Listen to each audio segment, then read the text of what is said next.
Hello, আসসালামু আলাইকুম। আশা করি সবাই ভালো আছেন। আজকে আমি আমার আদরের বিড়ালটাকে নিউট্রাল করাতে নিয়ে যাব। তো ইদানিং ধরে সে মোটেও বাসায় থাকতে চাচ্ছে না, সারাদিন বাসার বাইরে থাকে।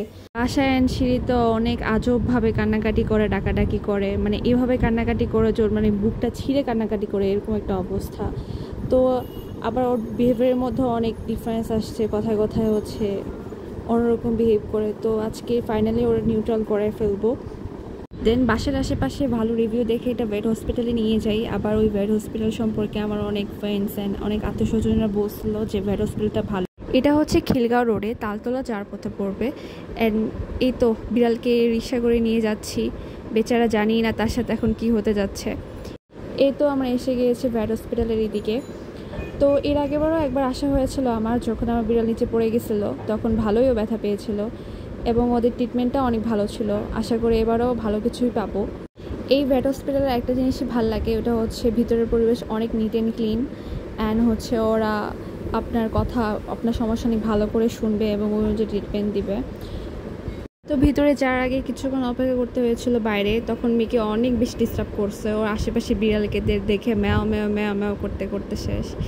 এই ম্যাও ম্যাও শুনতে শুনতে কিছুদিন ধরে পুরো অতিষ্ঠ হয়ে যাচ্ছিলাম।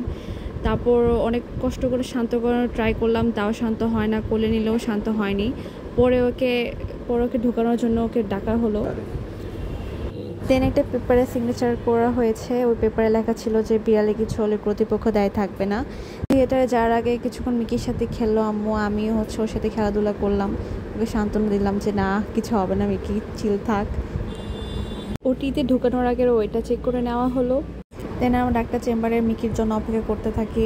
আমার তো তখন অনেক বেশি ভয় লাগছিল, কজ আমার একটা মাত্র বিড়াল এবং এই বিড়ালটা অনেক আদরের ছিল। আজকে বাতাসও অনেক ভালো ছিল, আবহাওয়া বাইরে অনেক বেশি ভালো ছিল, বাট আমার মনে অনেক বেশি ভয় কাজ করছিল, তখন আমি জাস্ট প্রে করতেছিলাম। দেন আমার কাছে এই জিনিসটা অনেক বেশি কিউট লাগে, ক্যাট পাসপোর্ট। যেমন আমাদের বাইরে যাওয়ার জন্য কোনো পাসপোর্ট লাগে, ক্যাটদেরও সেম এটা পাসপোর্ট।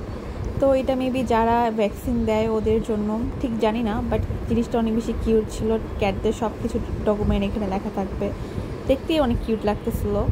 তো আমি হচ্ছে টিকা প্রাইভেট থেকে দিই নাই, পাবলিক থেকে দিয়েছি। ভিটামিন জেলটাও কিউট ছিল। পরে আর রেকর্ড করা হয়নি, বাট ওকে বাসায় নিয়ে আসি এবং ও অচেতন অবস্থা পড়েছিল। দেখতে খারাপ লাগলে ওর জিনিসটা ভালোর জন্যই করা হয়েছে।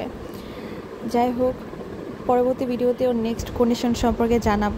টিল দেন সবাই ভালো থাকবেন, সুস্থ থাকবেন। আল্লাহ হাফেজ।